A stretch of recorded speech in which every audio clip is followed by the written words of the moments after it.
Bismillahirrahmanirrahim.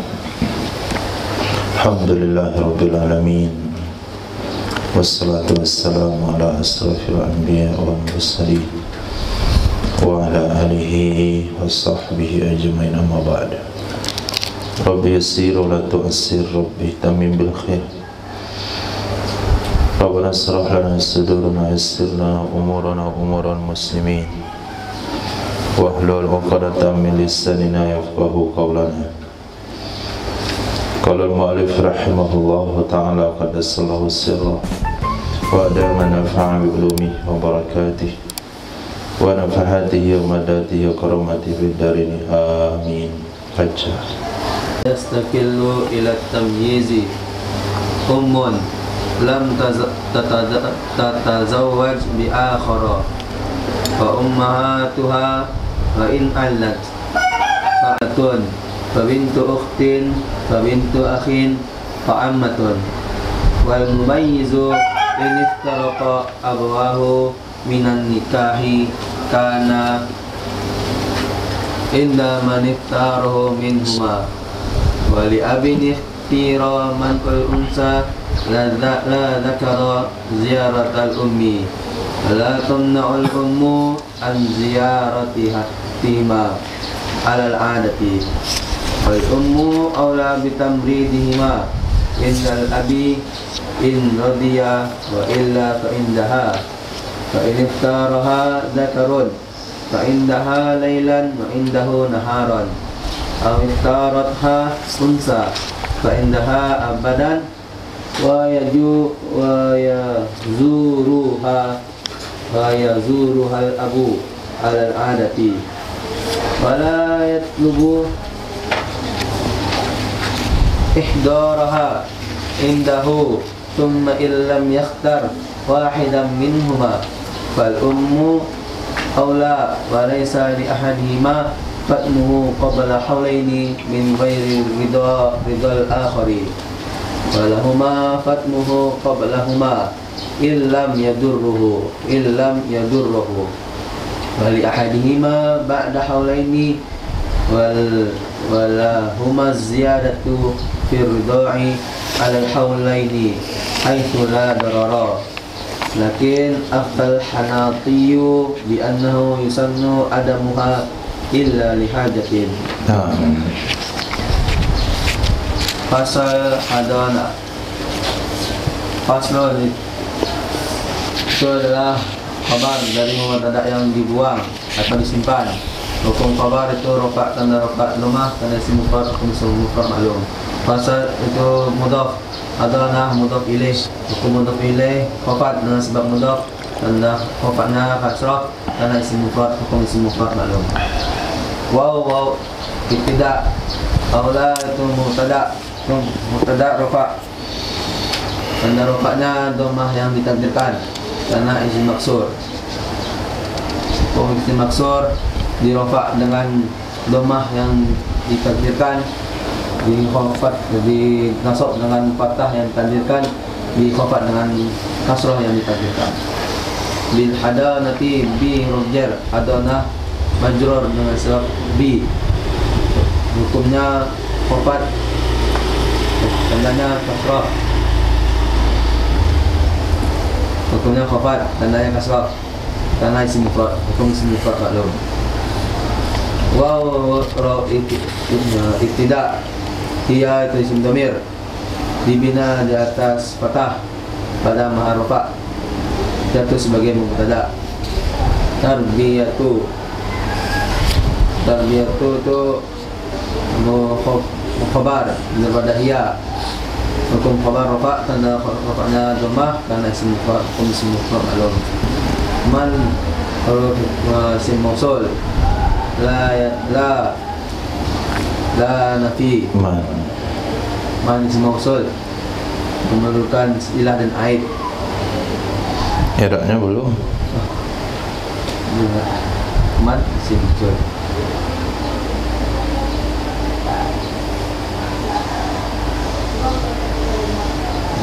Irad untuk apa? Maqul dari tarbiyatu. Maf'ul. Tarbiyatu kalimatnya apa? Masdar. Setelah masdar. Masdar fa'il. Maf'ul ilaih. Nah, Bibina atas sukun pada mahal 4 itu sebagai maf'ul ilaih dari tarbiyatu. Man isim mausul menggunakan sila dan ain.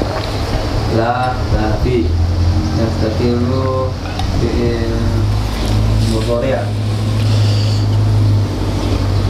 Fi'il mudhari' rafa'. Karena rafa'nya dhammah karena tidak memasuki oleh amil nasib dan amil jazim dan hukum fi'il mudhari' rafa' karena tidak dimasuki. Tidak dimasuki amil jazim dan amil nasib. Tanda rafa'nya Dhammah karena saya akhir. Hukum fi'il mudhari' saya akhir di rafa' dengan dhammah, di nasab dengan fathah, di khafat di jazam dengan sukun. Tugasnya merafak fa'il saja. Fa'ilnya dengan dalam itu huwa. Ila huruf jar, maksudnya menjarkan isim saja. Tamyizi majrur dengan sebab ila. Tanda hukumnya majrur dengan sebab ila, tandanya kasrah karena isim mufrad, isim mufrad maklum. Hukumun itu adalah khabar daripada aula. Hukum khabar rafa', tanda rafa'nya dhammah karena isim mufrad. Hukum isim mufrad maklum. Lam amil jawazim, tugasnya menjazamkan satu fi'il mudhari'. Tazawwaj fi'il mudhari', di hukumnya jazam. Hukumnya jazam karena dimasuki amil jawazim, karena jazamnya sukun, karena soal akhir. Hukum fi'il mudhari' soal akhir di rafa' dengan dhammah, di nasab dengan fathah, di jazam dengan sukun. Tugasnya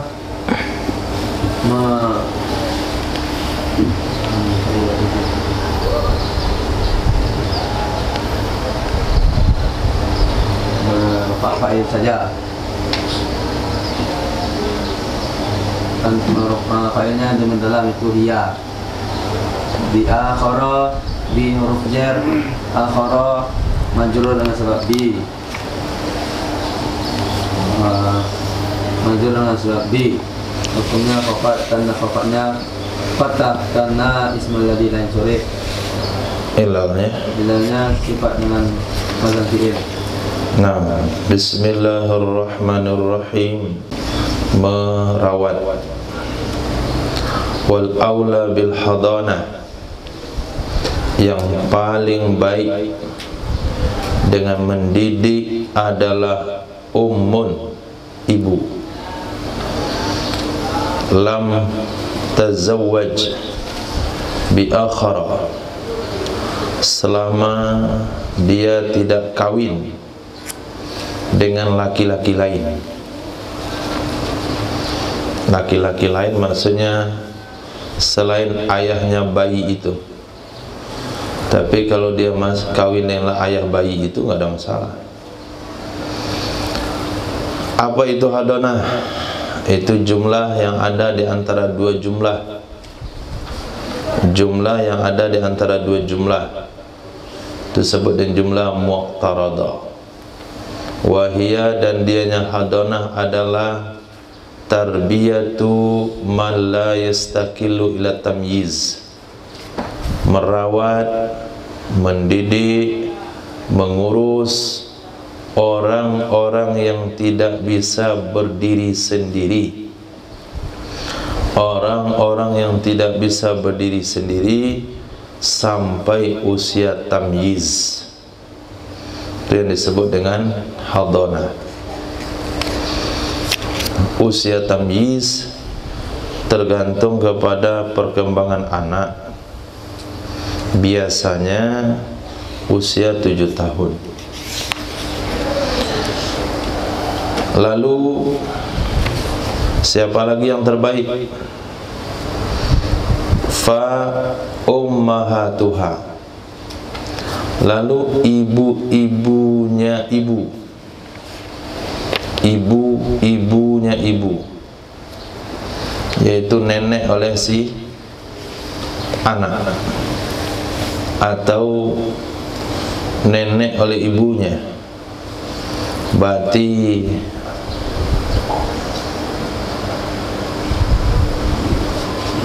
apalagi bahasa kita ya, karena bahasanya beda ya susah. Nah, nenek oleh ibunya, oleh cucu, oleh anaknya.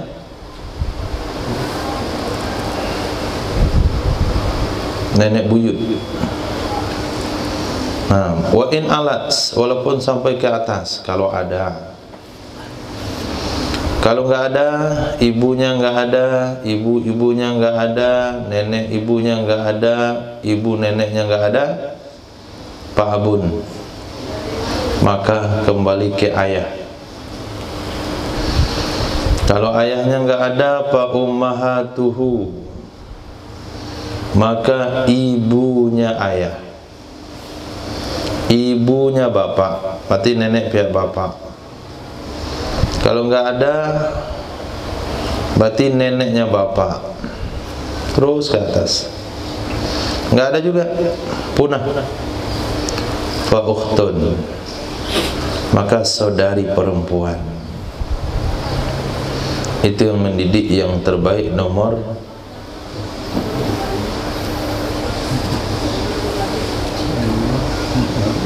4. Ibunya ibu, ayah, ibunya ayah. 5. Saudari perempuan. Maka kakak perempuanlah yang memiliki wewenang. Ketika ibu tidak ada, nenek tidak ada, ayah tidak ada, kakek tidak ada, ibu dari ayah tidak ada, maka saudari perempuan. Tidak punya saudari perempuan, fakhala, saudari perempuan ibu. Enggak punya juga saudari perempuan ibu, maka bintu ukhtin, anak perempuan dari saudari perempuan, anak perempuan dari saudari perempuan. Berarti ini ibunya memang super produk. Nah, ibunya ini produknya super. Bayangkan, ketika dia punya anak perempuan, lalu anak perempuannya itu punya anak perempuan, cucu perempuannya itu bisa mengurus anak perempuannya. Berapa itu produknya itu? Jadi cepat nikah dan produktif sampai tua. Sehingga ketika ibu itu meninggal, tinggal anak perempuan. Nah, anak perempuan dia ini diasuh oleh cucu perempuan dari anak perempuannya. Masya Allah, bagus. Kalau nggak ada juga bintu akhin, anak perempuan dari saudara laki-laki. Kalau nggak ada juga fa'ammatun, saudari perempuan ayah. Titik. Ini urutan dalam mendidik. Kalau sekiranya terjadi perceraian antara ayah dan ibu atau meninggal. Kemudian pembahasan kita tadi, hadana itu apa? Tarbiyah man la yastaqil tamyiz ila tamyiz. Nah, tamyiz itu apa? Wal mumayyizu, maaf, bukan tamyiz ini. Ini bukan menjelaskan tamyiz. Ini sampai tamyiz. Nah, kalau sudah mumayyiz bagaimana? Gitu hukumnya. Wal mumayyizu, dan anak yang sudah mumayyiz, iniftaroko abawahu minan nikah, apabila pisah dua orang tuanya, apabila berpisah ayah ibunya dari nikah, karena indahu, indah atau indahu? Indah.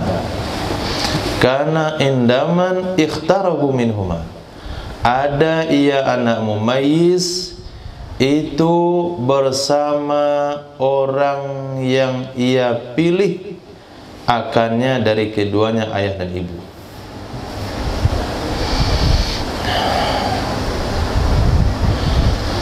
Jadi kalau terjadi cerai antara ayah dan ibu, kalau anaknya belum mumayyiz, maka urutan pendidiknya seperti tadi. Ibunya berhak kalau ibunya tidak bersuami.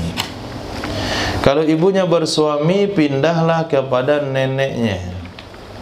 Kalau neneknya meninggal, pindah kepada ayahnya. Kalau ayahnya tidak juga ada, maka pindah kepada ibu ayahnya, terus sampai kepada saudari perempuan ayah. Tapi ketika dia sudah mumayyiz, maka anak ini dipanggil ke pengadilan. Ditanya oleh Pak Hakim, "Nah, Ananda, anakku mau ikut mak atau bapak?" Nah, ikut bapak hilang periuk nasi, ikut mak hilang sambal. Kalau ikut ayah hilang nasi, kalau ikut ibu hilang sambal. Paham? Kalau ikut sama ibu makan rutin, tapi sambal kurang. Kalau ikut sama ayah makan jarang, jarang makan.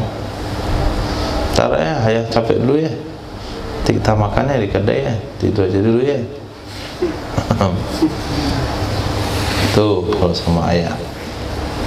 Sama ibu rutin makan, masih ada tiap hari, cuman tempe, tahu, toge.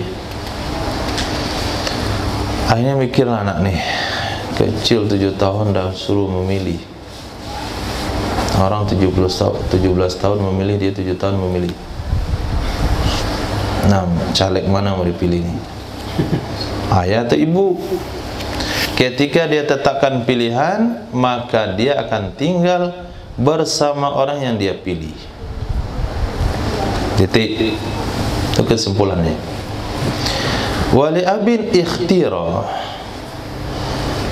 mal'ul unsa ladzakari ziaratul ummi. Bagi bapak yang dipilih, artinya ya juzu, boleh takdirkan ya juzu lil abil ikhtira, boleh bagi bapak yang dipilih. Boleh juga li abi itu adalah khabar muqaddam, man'u mubtada muakhar, terserah antum mau makna yang mana.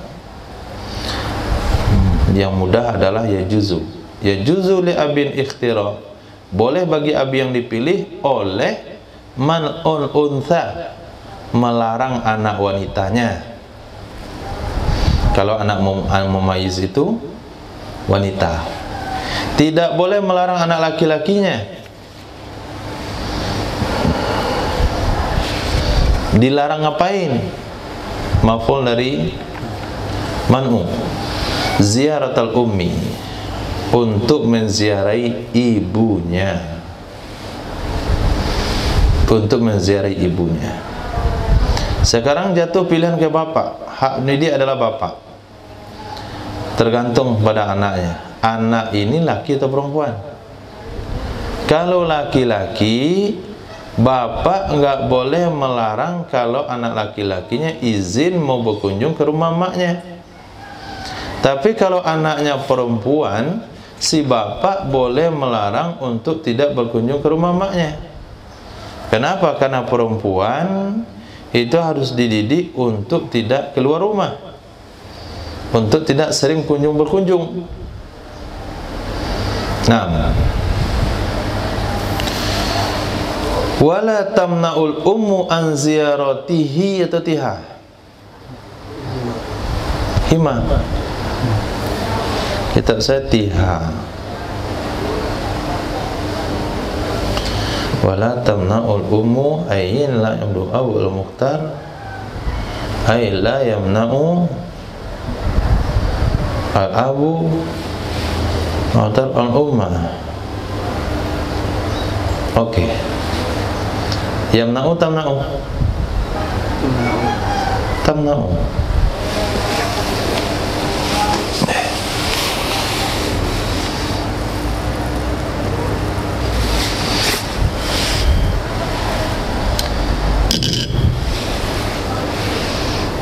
Berarti bina majhul berarti. Wala tumna'u. Wala tumna'ul ummu an ziyaratihima alal adah.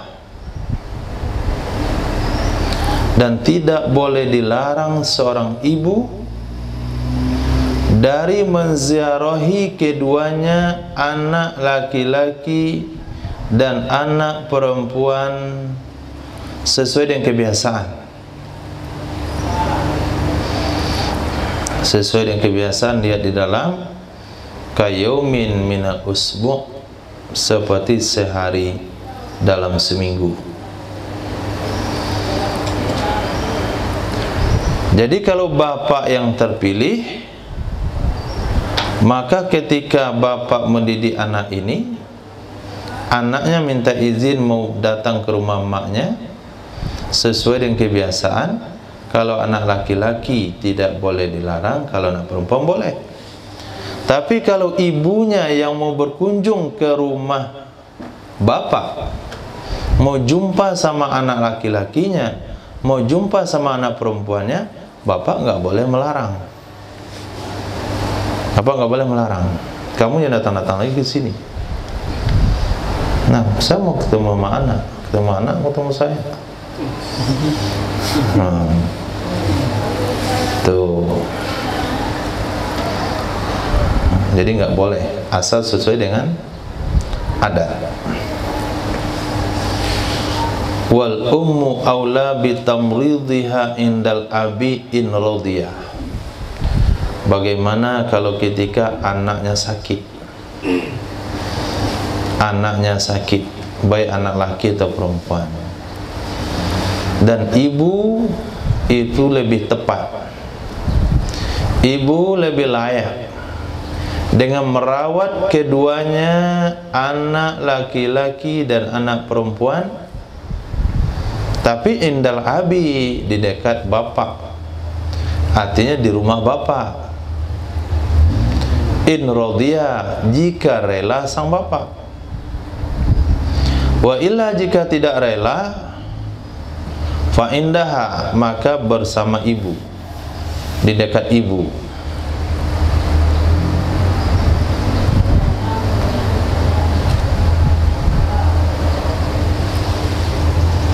Nah, memang yang terpilih itu bapak, tapi anaknya sedang demam panas, anaknya sedang sakit, jadi panggil-panggil ibunya, ngigau ibunya. Maka bapak boleh memberikan pilihan. Satu, ibu tinggal di rumah bapak, merawat anak, tentu dengan ada mahram ya. Kalau nggak ada mahram nggak boleh. Atau anak dibawa ke rumah ibu ketika sakit, itu boleh. Nah, karena kalau bapak yang merawat anak sedang sakit tuh bahaya itu. Bertambah sakit anaknya. Nah, bertambah sakit. Kenapa? Bapak bekerja. Nah, kadang-kadang dia jam 10 lapar, bapaknya kerja, lalu dia minta makan, bapak nggak ada.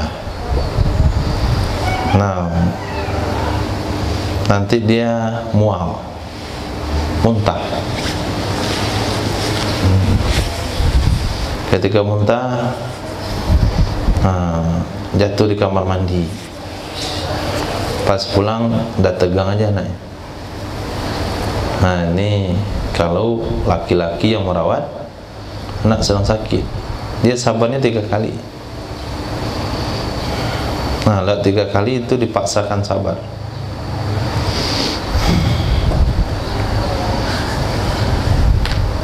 Pak, sakit kepala, ya sabar. Masih sakit, sabar. Sakit, diam. Nah, tapi kalau ibu bilang begitu, nggak ada itu. Macam-macam dibuat. Pokoknya asal senang aja. Kipas-kipas lah, dikusuk-kusuk lah, dikasih kain basah lah, diikat lah, kasih bawang putih lah, bawang merah, macam-macam. Pokoknya bukan obat kamu bisa, penting anaknya nyaman. Nah, bapak mana tahu deh, nanti sembuh, istirahat, tidur. Masih ngeluh tidur, nah, sembuh tuh anaknya. Nah, maka fikih tahu aula bitamrid al-um, yang lebih layak mengurus ketika sakit itu ibu. Titik. Itu kalau yang dipilih ayah. Bagaimana kalau dipilih ibu? Wa ini ikhtaraha zakarun. Dan jika memilih akannya ibu oleh anak laki-laki, ternyata dibawa ke pengadilan, anak laki-laki menjatuhkan pilihannya tinggal bersama ibunya. Bagaimana hukumnya? Wa indaha lailan wa indahu naharan. Maka bersamanya ibu di malam hari, bersamanya ayah di siang hari. Jadi kalau anak laki-laki tidur di rumah ibu, siang ke rumah ayah. Kenapa? Karena ini anak laki-laki. Kalau hari-hari bersama ibu, apa kejadiannya? Hah? Apa kejadiannya? Jadi bencong. Hobinya buat kue, kemudian bedak, ke lipstik. Nah, tapi kalau siang hari bersama ayah, nyabik rumput. Nah, buka karambi. Nah, bawa baru. Nah, maka siang anak laki-laki harus bersama ayah supaya muncul kelaki-lakiannya. Nah, tapi kalau anak laki-laki milih ibu, siang malam bersama ibu, lama-lama dia ketularan jiwa wanita. Akhirnya berbedak, pakai kutek. Nah, nanti mau pakai celak di siang hari, berdandan, lihat emaknya lah. Nah, pandainya cuma nyuci piring, bikin telur dadar, nyapu rumah. Tapi kalau bersama ayahnya, baru keluar otot-ototnya dan berjalan otak-otaknya. Nah, suruh oleh ayahnya dorong gerobak. Enggak, kita ke belakang, dorong gerobak. Dorong gerobak, angkat pasir, megang skop, pakai gergaji. Nah, itu fungsinya sehingga kalau anak laki-laki milih tinggal sama ibu, malam bersama ibu, siang bersama ayah. Itu kalau dekat ya. Tapi kalau beda kota mana mungkin. Nah, nggak mungkin. Nah, malam pulang ke Padang dari Jakarta. Besok pagi pergi ke Jakarta sama ayah. Kenapa habis tiket? Awikta ratsha unsa, atau memilih akannya ibu oleh anak wanita, fa indaha abadan, maka bersamanya ibu selama-lamanya. Itu enggak boleh ikut bapak, nanti jadi tomboy. Nah, anak wanita hari-hari ikut bapak, jadi ketua pemuda nantinya.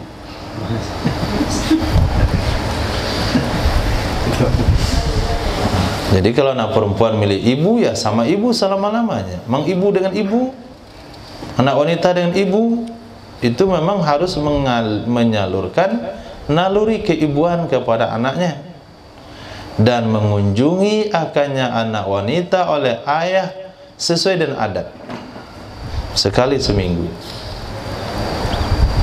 Wala yatlubu ihdaraha indahu, dan tidak boleh meminta ayah menghadirkannya anak perempuan di sisinya ayah. Ayah nggak boleh nelpon untuk anak perempuannya datang ke rumah ayahnya, tapi ayahlah yang harus berkunjung ke rumah anak perempuannya. Tentu harus jaga jarak dengan ibu anak perempuannya. Nah, jaga jarak.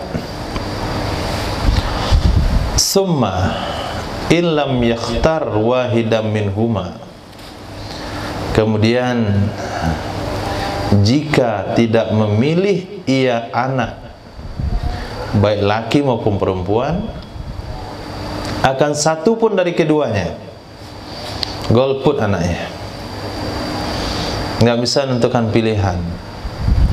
Ibarat menelan buah semalakama, artinya nggak ditelan-telan. Karena kalau dia telan, ayahnya meninggal. Kalau dimuntahkan, ibunya meninggal. Maka ditaruh di mulut saja, nggak ditelan, nggak dimuntahin. Artinya nggak milih mau ikut siapa, ayah atau ibu. Dia menjauh membatu dia. Ikut siapa, ayah atau ibu? Nggak mau dia jawab. Jadi mau kamu apa? Rujuk.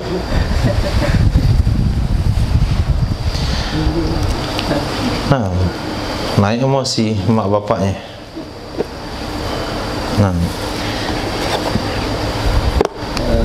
Nah, kalau seperti itu keadaannya bagaimana keputusan Pak Hakim?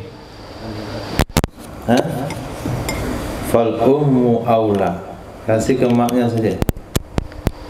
Ibu lebih layak, ibu lebih baik. Titik. Itu masalah milih pilihan. Sekarang masalah menyusui. Walaysa li ahadihima fatmuhu, tidak boleh bagi salah satu keduanya, ayah atau ibu, menghentikannya menyusu si anak.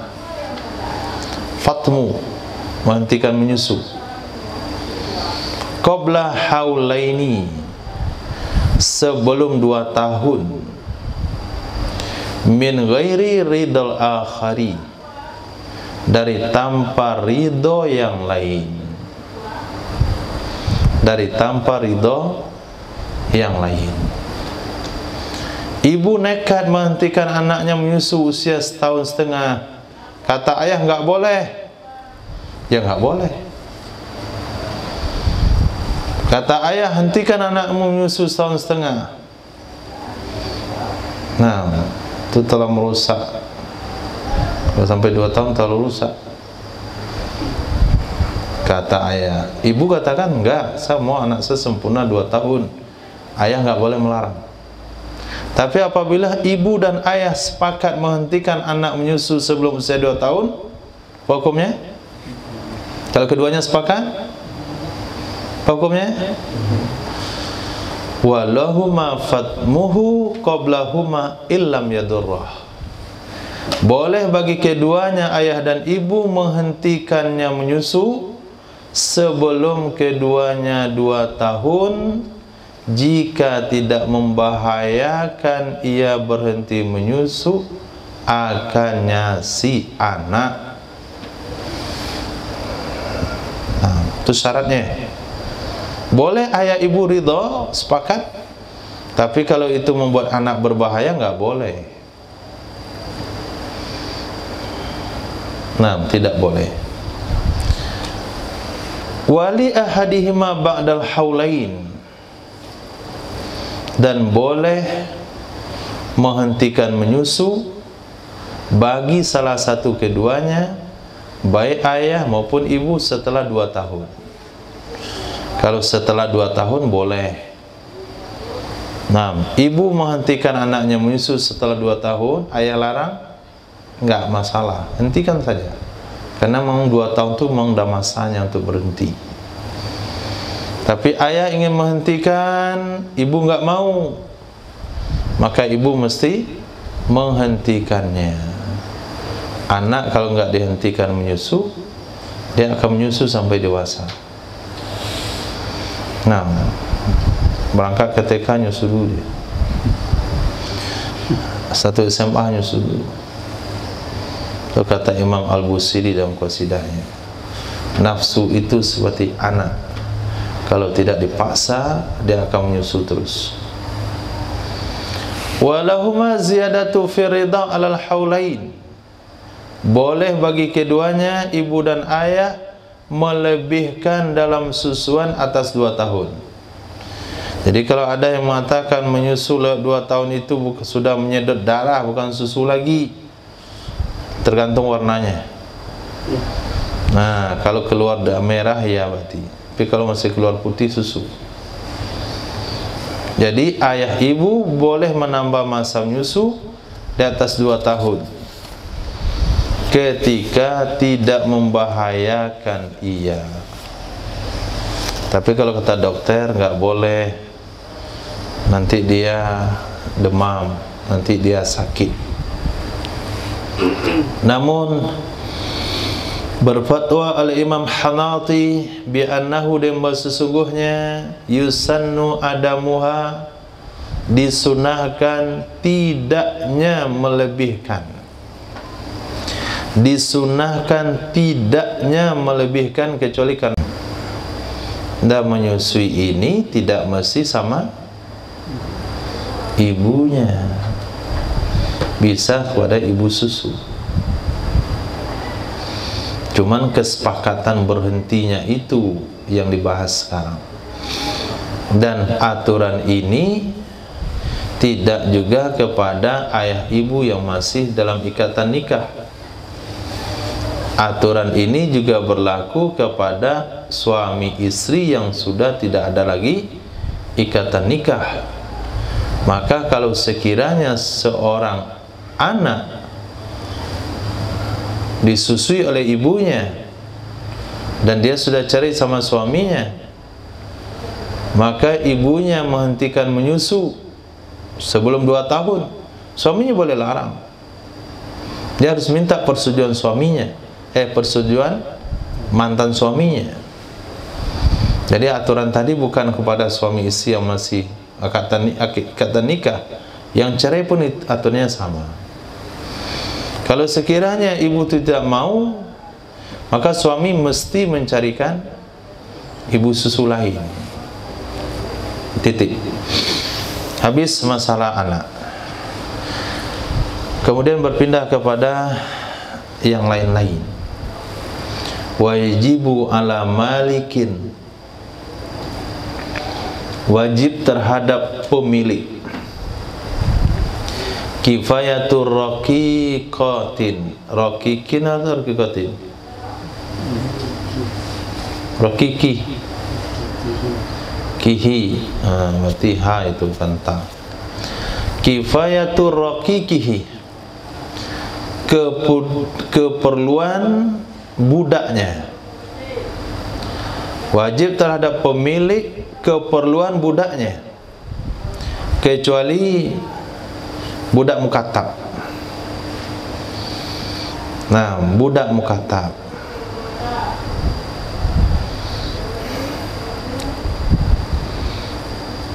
karena budak mukatab itu sudah punya hak untuk berusaha, sudah punya hak untuk mengelola harta sendiri. Walau a'ma, walaupun adalah budaknya itu buta, au zamanan, atau budaknya itu lumpuh, walau ghaniyan, walaupun ada ia fi hazil ghaya nazar ilula yusi.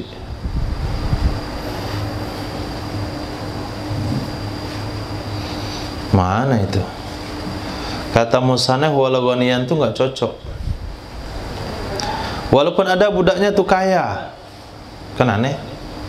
Padahal budak enggak punya apa-apa. Jadi dikomentari di dalam hadil ghaya nazar idil abdullah yamliku syai. Goyah ini perlu dikoreksi karena budak nggak punya apa-apa. Bagaimana itu kata-kata kaya? Oke, itu jangan diambil pemahaman. Jadi walaupun budaknya buta, walaupun budaknya lumpuh, au akulan, atau budaknya banyak makan, apa yang wajib?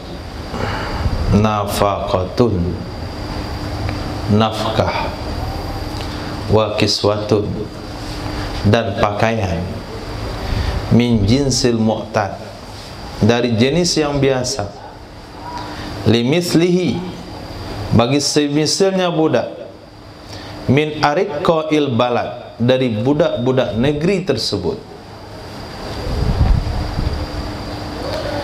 Jadi seorang pemilik budak wajib menafkahi budaknya yang cukup. Berarti nafkah budak itu kifayah, sama dengan nafkah karib kerabat, bukan muqaddar. Jadi selain budak mukatab, baik budaknya buta, baik budaknya produktif, baik budaknya tidak aktif, baik budaknya itu lumpuh, baik budaknya banyak makannya, maka wajib menafkahi budak itu, wajib memberikan pakaian budak-budak tersebut sesuai dengan standar makanan dan pakaian yang dipakai oleh budak-budak sekelas budaknya di negeri itu. Nah, jadi budak itu ada kelas-kelasnya juga. Ada kelas 1, ada kelas 2, ada kelas 3. Nah, ada budak mewah, ada setengah, ada budak murahan. Nah, kalau budaknya budak mahal, lihatlah apa pakaian budak mahal di tempat itu. Wajib dia belikan seperti itu. Wala yakfi satirul aurah, tidak cukup sebatas menutup aurat. Wa illam yata'adza bihi, walaupun tidak terganggu ia budak, tersakiti ia budak dengan kadar tersebut. Naam ya. Ini tidak walau bibiladil arabi alal auja. Kafah, jika dibiasakan atau jika terbiasa ia menutup aurat, walaupun di negeri Arab, menurut pendapat yang kuat cukup. Kalau memang biasanya begitu, pakaian budak itu cuman celana 2/3 di atas pusar, di bawah lutut, nggak pakai baju budak, nggak pakai baju, nggak pakai sendal, pakai topi, cuma itu saja. Kalau memang biasanya begitu, walaupun di negeri Arab sekalipun kejadiannya, menurut pendapat yang kuat boleh-boleh saja, cukup. Syaratnya yang tadi, lam yata'azza, kalau budaknya tidak tersakiti. Nah, bismillah.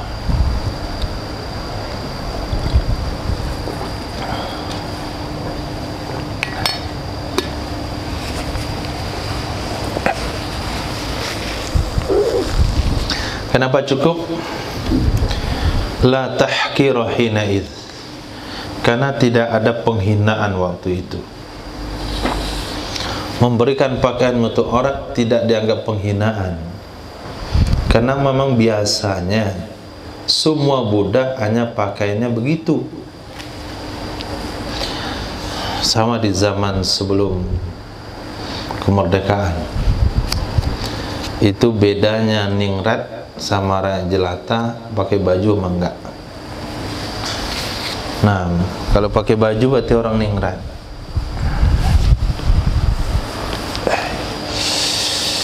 Tapi kalau rakyat jelata itu enggak pakai baju.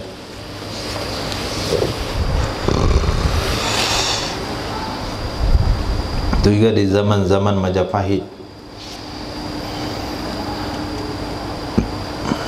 Titik. Wa ala sayyidi samanu dawaihi wa ujratut tabibi indal haja. Kewajiban terhadap sayyid, kewajiban terhadap majikan, harga pengobatannya budak, harga obat-obatannya budak, dan upah dokter, upah tabib ketika diperlukan.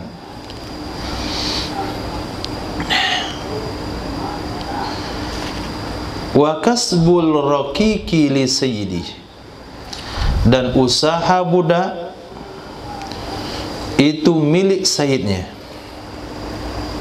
Usaha budak milik sayyidnya. Yunfikuhu minhu insya'a, memberi nafkah ia sang sayyid akannya budak darinya usaha jika dia mau. Jadi kalau budaknya dipekerjakan sebagai tukang kerja bangunan, maka gajinya milik sayyid. Kalau budaknya dimasukkan dalam perusahaan, gajinya milik sayyid. Budaknya melakukan usaha transport, maka gajinya milik sayyid. Nah, semua penghasilan budak milik sayyid. Dan sayyid boleh memberi nafkah dari hasil itu, boleh dari yang lain. Wa yaskutu dzalika bimudhiyiz zaman, gugur demikian nafkah dengan berlalunya waktu. Misalnya ada satu hari sayyid tidak sempat atau tidak ada uang memberi nafkah ke budaknya, berikutnya baru ada uang, maka hari kemarin itu dianggap sudah kelar, sudah selesai, tidak dihitung sebagai hutang. Beda dengan nafkah istri ke suami. Sehari dua hari tidak dibayar, itu adalah hutang yang tercatat wajib dibayar. Tapi kalau nafkah budak, kalau berlalu, yang berlalu dianggap sudah selesai. Karena nafaqatil qarib sama dengan konsep, sama dengan hukum nafkah karib kerabat, yaitu usul dan furu'. Titik. Wa yusannu ayyunawilahu mimma yatana'amu bihi, dan disunahkan bahwa memberikan ia sayyid kepadanya budak mimma sebahagian dari sesuatu yatana'amu yang menikmati ia sang sayyid dengan sesuatu tersebut, min ta'am dari makanan, wa udumin dan lauk pauk, wa kiswatin dan pakaian. Ini sunnahnya. Jadi memberikan makanan apa yang dimakan majikan, memberikan lauk pauk apa yang dimakan oleh majikan, memberikan pakaian dari dasar pakaiannya majikan. Ini sunnah dilakukan oleh seorang sayyid. Wal afdal, yang lebih baik lagi adalah ijlasuhu ma'ahu lil akli mendudukkan budak sahaya bersamanya Sayyid ketika makan. Bukan mendudukkannya saja, suruh makan bersama. Jadi alangkah sebuah anugerah besar yang Allah berikan kepada seorang majikan kalau mau dia setiap hari makan bersama budak-budaknya. Dapurnya sama, bahannya sama, kualitas masakannya juga sama. Nah, itu sunnah.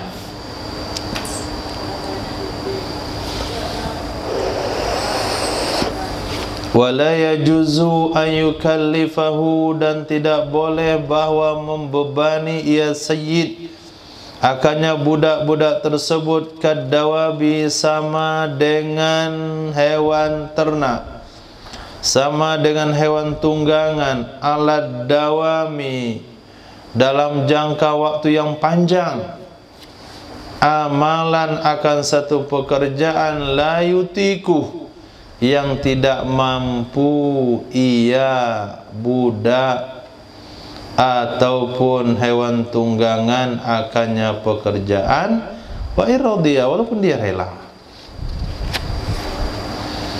Tapi kalau hari itu, sekali aja hari itu Saidnya perlu cepat dengan aktivitasnya sehingga kerjanya agak berat, cuman sehari itu atau sekali-sekali dan Said ikut membantu, itu boleh. Tapi kalau alat dawam sepanjang hari, sepanjang waktu, pekerjaan luar daripada kemampuan seorang budak, hukumnya nggak boleh. Nah, disesuaikan dengan kemampuan budaknya. Walaupun budaknya rela, tetap nggak boleh. Kenapa tidak boleh? Walaupun budaknya rela, kenapa tidak boleh? Karena haram di atasnya budak idraru nafsih, merusak dirinya sendiri. Nah, begitu juga bagi orang merdeka, bagi orang yang tidak budak, haram hukumnya memaksakan pekerjaan yang merusak diri. Biar dapat gaji lebih besar, angkat karung semen 2 sekaligus, 1 kilo, sementara beratnya dia cuma 80 kilo. Nggak boleh. Beban tidak boleh melebihi berat badan. Nah, itu rumus yang dikasih. Maka jangankan manusia, itu mesin itu ada standarnya. Berapa berat truknya, berapa maksimal berat bebannya. Bahkan dulu masih ketat dalam aturan.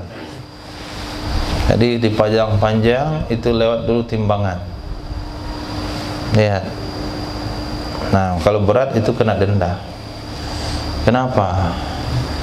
Karena beratnya beban itu akan mempengaruhi beratnya kebaikan dan keawetan jalan yang ditempuh, kapasitas jalannya. Tapi karena hari ini mungkin ribet urus itu kali, akhirnya jalan banyak rusak karena bebas kendaraan membawa beban seberat-beratnya, sampai-sampai mesin pun nggak berani bantah. Akhirnya mati mendadak. Akhirnya semuanya mati, masuk dalam got, masuk dalam sungai. Nah, karena berat beban dengan kendaraan nggak cocok. Berat beban dengan medan yang ditempuh tidak sesuai. Maka perlu ada perhitungan medannya kemana. Oh, medannya pendakian, medannya mendatar, medannya jalannya bagus, truknya berapa beratnya, bebannya berapa, itu mesin. Nah, manusia apalagi manusia. Memang hari ini kamu nampak kuat, kerja kuat, banting tulang, orang bertepuk tangan, semakin semangat. Tadi diangkat 2 karung semen, sekarang 3. Nah, pas belum waktunya sakit, waktu akhirnya keropos, dah keropos. Karena memberatkan diri, hukumnya haram. Fa'in abas sayyidu ila dhalik, maka jika engganlah majikan kecuali demikian, sudah diingatkan oleh pemerintah, sudah diingatkan oleh yang berkuasa, kamu jangan bebani budakmu, jangan bebani hewan ternakmu melebihi daripada kapasitasnya. Sudah diingatin, tetap membandel, enggan seorang sayyid kecuali memberatkan majikan, memberatkan budak-budaknya, kerja-kerja yang luar daripada kemampuan budak, bi'a alish, niscaya akan dijual paksa budak-budak tersebut atasnya sayyid. Jadi akan turun pemerintah, turun orang berkuasa, akan ambil budak dari sayyid tersebut dan dijual kepada yang lain. Itu harus dilakukan oleh yang berwenang, supaya tidak nampak kezaliman lalu dibiarkan. Inta ayyanal bai'u tariqan, maksudnya jika satu-satunya jalan dijual, jika satu-satunya menjual, itulah sebagai jalan. Wa illa jika tidak, kalau ada solusi yang lain, ia disewakan ia budak, di atasnya majikan. Artinya di atas majikan tanpa persetujuan majikan, budak itu akan disewakan oleh pemerintah. Maka budaknya akan diambil dari sayyidnya. Setelah diambil budak dari sayyid, akan dipekerjakan di tempat lain, di mana di tempat lain tersebut si budak tidak dibebani. Kemudian upah dari kerja budak itulah yang diserahkan ke majikan yang tadi, yang memberikan beban berat. Kalau tidak mau dia berhenti dari membebani budaknya. Amma fi ba'dil awqat fayajuz, adapun di sebahagian waktu maka boleh hukumnya ayyukallifahu amalan syaqqan, bahwa membebani ia sayyid akannya budak dengan pekerjaan yang sulit. Kadang-kadang, dan tiap waktu, kadang-kadang, dan dia akan mengikuti kebiasaan di dalam mengistirahatkannya budak. Nah, dan juga mengikuti kebiasaan itu di atas kemana itu?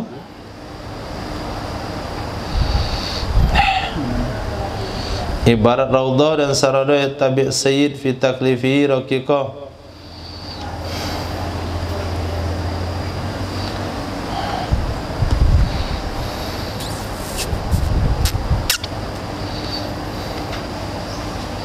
Nggak disebutkan atafnya kemana. Kalau nggak ataf istinaf tadi. Dan mengikuti ia sayyid akan kebiasaan dalam mengistirahatkan budak. Nah, dalam sehari si budak bekerja, itu kan ada waktu istirahat. Waktu istirahat budak itu harus diberikan oleh sayyid sesuai dengan kebiasaan pekerja-pekerja di tempat itu, atau kebiasaan orang-orang yang bekerja dengan kerja yang sama yang dilakukan oleh budak pada saat itu. Katakanlah kita di Padang, tukang bekerja masuk jam berapa? 8. Istirahat makan siang jam berapa? Jam 12. Masuk kembali jam berapa? Jam 1. Keluar jam berapa? Jam 5. Nah, itulah adat di tempat kita. Maka kalau ada majikan punya budak di kota Padang, dia wajib menempatkan peristirahatan budak sesuai dengan kebiasaan yang ada di tempat. Nah, waktu kailulah, waktu istimta, waktu kailulah dan waktu istimta disesuaikan. Walahu man'uhu min nafli saumin wa salatin, boleh bagi majikan melarang budak dari puasa sunat dan sholat sunat. Budaknya puasa Senin Kamis, kata majikan nggak boleh kamu puasa Senin Kamis, turun kegiatan kamu, turun kualitas kerja kamu. Boleh Said buat begitu.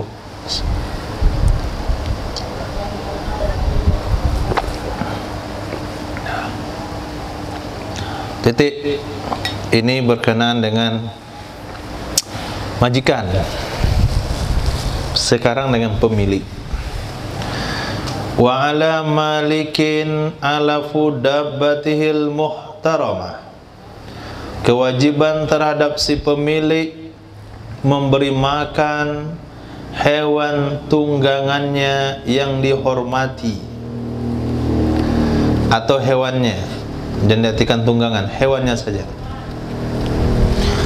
Dan wajib terhadap pemilik memberi makan hewannya yang dihormati, walaupun adalah hewan itu anjing muhtaram.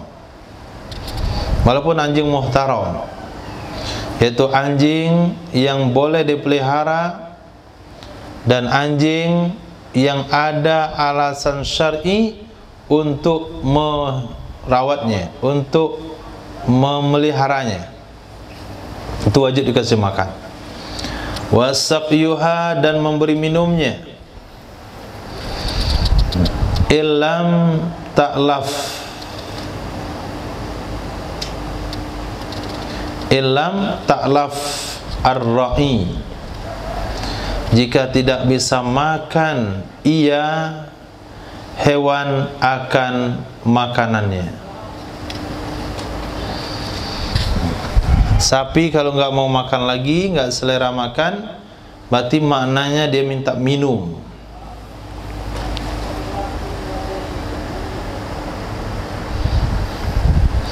Illam ta'laf ar-ra'i ay wasyurbi fi tariqiha,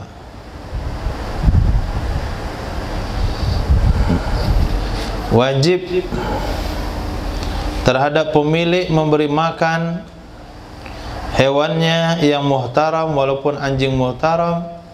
Wajib juga memberi minumnya. Jika tidak makan ia ternak akan rerumputan, akan makanan. Makanan ra'i ini adalah makanan yang diambil sendiri oleh ternak, itu nama ra'i. Sementara alaf itu adalah makanan yang disiapkan oleh pemilik, itu alaf. Jadi kapan wajib dialaf, kapan wajib disediakan makanannya? Kalau ternak itu tak makan sendiri. Tapi kalau ternak itu dibiarkan makan sendiri, nggak dikurung di kandang, maka nggak wajib kita kasih makan. Misalnya kebiasaan satu tempat, kalau sudah pagi jam 8 tuh kambing dilepaskan. Nah, mau kemana terserah. Yang punya kedai nggak boleh marah. Nah, kambing jam 8 sampai jam 5 itu bisa berkeliaran di mana-mana dalam kampung. Itu aturan kampungnya. Maka yang punya kebun harus memagar kebunnya. Yang punya kedai nutup kedainya dari kambing. Kalaulah ada kambing masuk kedai makan tepung, maka tidak wajib bayar, kalau itu aturannya. Nah, sementara orang itu hidup di tempat tersebut, dia hidup di mana hewan ternak bebas sendiri. maka tidak wajib menyiapkan makanan. Tapi kalau dia hidup di tempat bahasanya hewan ternak tidak bebas, harus disiapkan makanan seperti di kota-kota, maka pemilik wajib menyabitin rumput untuk hewannya. Wa yakfiha, dan mencukupinya. Nah, jika dia tidak memakan ra'i, makanan langsung dari tanah, dan tidak mencukupinya. Tapi kalau mencukupi, nggak apa-apa. Wa illa, jika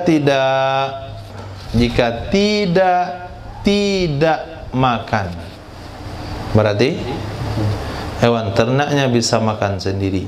Tidak cukup, berarti cukup. Jadi hewan ternak itu tinggal dilepaskan ke padang rumput, makan sendiri, dan cukup untuk makanannya. Kafa irsaluha, cukup melepaskannya hewan untuk makan sendiri. Wasurbi, dan minum sendiri ketika tidak ada mani'. Ketika tidak ada mani'. Tapi ketika dilepaskan, sudah dilepaskan hewannya, tapi ada mani'. Apa mani'nya? Banjir. Musim banjir, di mana hewan akan makan? Banjir, hujan lebat seharian. Maka pada saat itu si pemilik wajib menyediakan makanan. Nah, kenapa? Ada mani'. Ada mani'. Sapi sudah dilepaskan dari pagi tadi. Sampai sore dilihat sapinya menung aja di bawah pohon besar. Nggak makan karena banjir. Saat itu pemilik wajib beli rumput, wajib menyediakan rumput untuk sapinya. Fa illam yakfihar ra'yu lazimahut takmil, maka jika tidak mencukupi akannya hewan ternak oleh makan sendiri, wajib akannya pemilik mencukupkannya. Ini seperti kebiasaan anak gembala, itu ada masa-masanya. Kalau digembalain sapi, kerbau, ternak lainnya, itu nggak bisa kenyang-kenyang. Udah berbusa mulutnya, jam 2 masih di kandang. Tanya sama pemilik, ini sapi kamu nggak makan nih? Ya, sapi makan nggak makan begitu badannya. Itu jawabannya. Nggak dilepasin. Ngapain dilepasin? Ganggu orang. Biar dia di kandang tuh, nggak mati juga dia pun. Nah, itulah kejadian yang kita lihat atau dilihat oleh pemerintah. Apa tindakan pemerintah? Melihat ada hewan dihalang makan oleh pemiliknya, juga tidak mau melepaskannya, ujbiro, dipaksa ia pemilik untuk menghilangkan hak miliknya, suruh jual kalau tidak mampu mengurus, atau menyembelih hewan yang dimakan dagingnya. Nah, dipaksa dia menyembelih. Kalau dia nggak mau, fa'in aba, maka jika dia tidak mau, fa'alal hakimu, maka akan melakukan oleh hakim yang lebih baik dari demikian. Mana yang lebih baik, disembelih atau dijual? Oh, kalau disembelih katanya lebih banyak orang beli, karena dagingnya kan diencer. Tapi kalau ditunggu orang beli 1 ekor, lama ntar mati lagi sapinya. Maka pada saat itu disembelih saja, dijual saja dagingnya. Nah, jadi mana yang lebih tepat, mana yang lebih bagus